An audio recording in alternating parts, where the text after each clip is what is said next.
That's not a sarcastic jab, that's Jason Tatum, the face of the Celtics franchise, openly questioning whether there's even a point to having officials on the court during playoff basketball. And after Game 1 against the Knicks, it's hard not to understand the frustration behind that statement. Let's break this down. Boston, the defending champions, up by 20 points in the second half, let the game slip through their fingers in their own building. This wasn't a loss. It was a collapse. And in the wreckage, Tatum stood at the podium and tossed a rhetorical grenade into the conversation. We probably should just play without the refs, with how physical it is. Let that sink in. This wasn't about one missed call. This was about an entire game that spiraled into chaos. A game where Boston's stars were battered, where whistles went silent, and where physicality crossed the line into borderline absurdity, and no one in stripes seemed interested in stepping in. But here's the deeper question.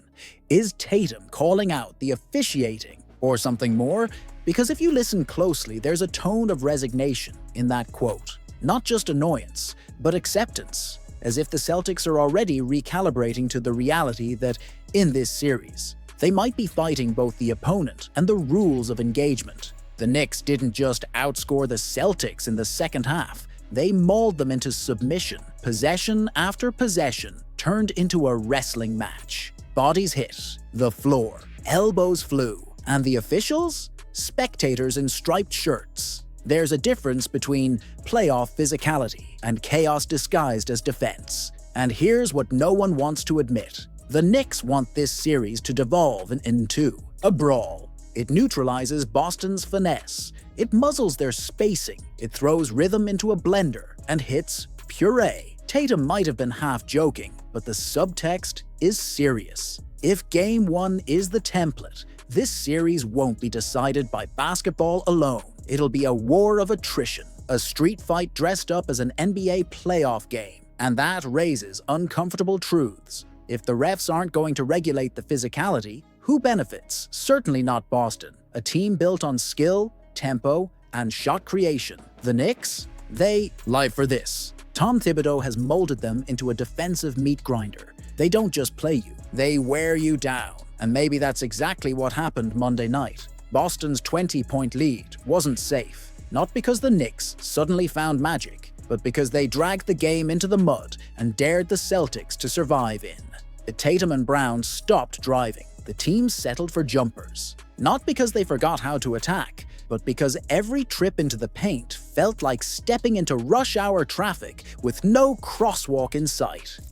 How do you blow a 16-point playoff lead at home with two All-NBA wings on the floor? That's not just a slip-up, that's a meltdown, and Jaylen Brown knows it. After the Celtics collapsed in Game 1 of the Eastern Conference semifinals against the Knicks, setting an NBA playoff record for missed threes in a single game, Brown didn't sugarcoat a thing. He didn't point fingers. He dropped a truth bomb the size of TD Garden on his own team's stubbornness. "You can't just fire up threes to break up the momentum," he said post-game, eyes heavy with frustration. "You gotta get to the free throw line, get to the paint, get to the basket." I feel like we just settled in the second half. A lot. Settled? That's one word for it. Some might call it self-sabotage. This wasn't just a cold shooting night. It was a strategic failure, a refusal to adjust, even as the game slipped through their fingers. Boston missed 45 three-pointers. 45. That's not trusting the system.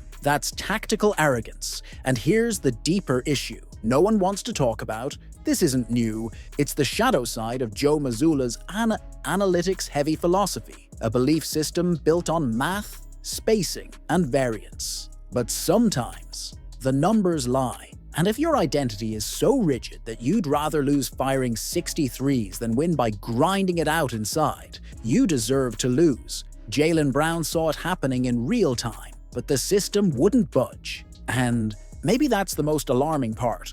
Let's stop pretending this was just an off night. This was a game the Celtics gave away, at home, with a double-digit cushion, against a Knicks team that is physical, gritty, and absolutely fearless. And here's the kicker. New York didn't even play a perfect game. Julius Randle is still out. Jalen Brunson wasn't his sharpest until late. They missed a handful of open shots down the stretch. This wasn't a Knicks offensive explosion. It was a Celtics implosion. Josh Hart said it best after the game. You never want a team like that to shoot more threes. Even he was surprised by Boston's blind persistence. The Knicks wanted to shake them off the line, and the Celtics walked right into the trap again and again. What does it say when your opponent is daring you to stop doing the one thing that's sinking you, and you still do it anyway? Is Joe Mazzulla coaching a playoff team or playing a math experiment?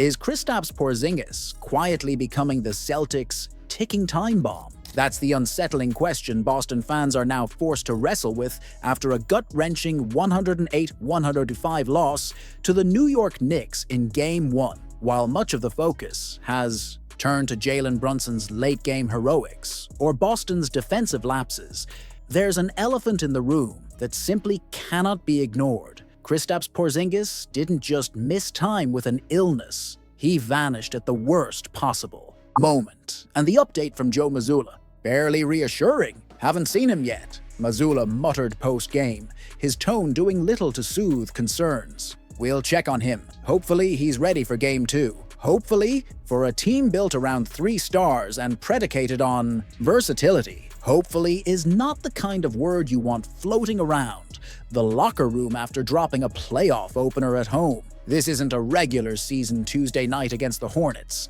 This is the playoffs, and the Celtics are now trailing in a series they were favored to dominate. The absence of Porzingis exposed something darker. Boston's scheme, its floor spacing, rim protection, even the confidence in late-game sets, wobbled the moment he left. Al Horford did what he could. Jason Tatum and Jalen Brown each had moments, but without Porzingis anchoring the paint and dragging defenders to the perimeter, the Celtics' offense lost its rhythm. Worse yet, the defense lost its bite. And here's the painful truth. This isn't the first time Porzingis' availability has come into question in crucial moments. So now we ask, is this just bad timing or the beginning of a bigger problem? Because if you strip away the blind optimism, one thing becomes clear. This team is not built to endure another long postseason without Porzingis at full strength. His blend of size, shooting, and shot blocking is rare,